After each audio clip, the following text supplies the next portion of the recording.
যারা নতুন রাঁধুনি তাদের জন্য আজকের এই পাট শাক রান্না করার টিপস দিব এবং আমি কিভাবে পাট শাক রান্না করি সেটাও আজকে আপনাদের মাঝে একটু দেখাবো।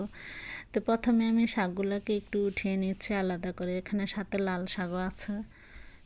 পাট শাকগুলা গাছ থেকে এভাবে একটা একটা করে আমি ছিঁড়ে নিয়েছি, তারপরে এগুলাকে ধুয়ে নিব।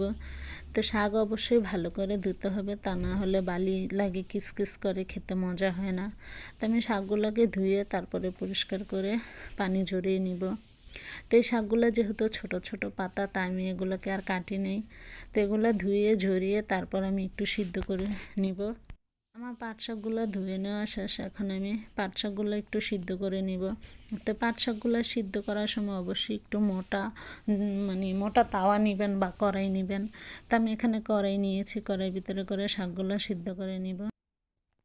পেঁয়াজ, কাঁচামরিচ আর সাথে লবণ দিয়ে এগুলোকে সিদ্ধ করে নিব। শাক সিদ্ধ করার সময় অবশ্যই অল্প পরিমাণে লবণ দিতে হবে, কারণ পাট শাকটা উনে একদম অল্প হয়ে যায়।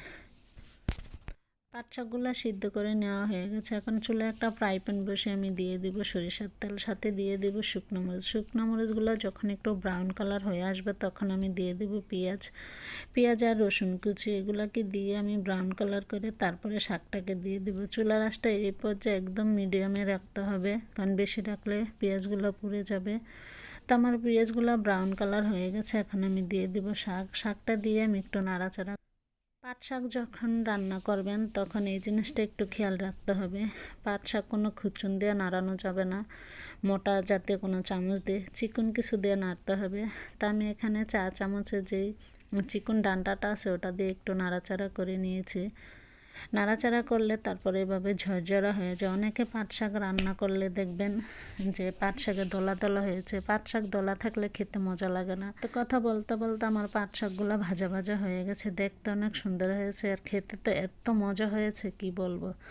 পাট শাক এমনি আমার পছন্দ, তাও আবার যদি হয় ভাজা ভাজা এরকম কাঁচা কাঁচা পেঁয়াজ, খেতে খুবই মজা হয়।